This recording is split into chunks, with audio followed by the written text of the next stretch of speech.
Shout out Sunny Hipayo. Mo ni among gi horizontal sa third floor. Kanang horizontal beam mo na preparation sa third floor. Mo na among ginalifting kanaw. So ang bakante nga poste din sa tubangan upat ka buok amo sang gibakante. Upat lang ni kabuk ang pusig bakante na mo para sakto kayong labay sa crane dito sa likod. Makita ang mga kwan. Makita ang mga tao or sa pagplastar sa beam.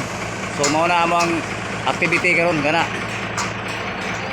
Isa, duha, tulo, upat, lima.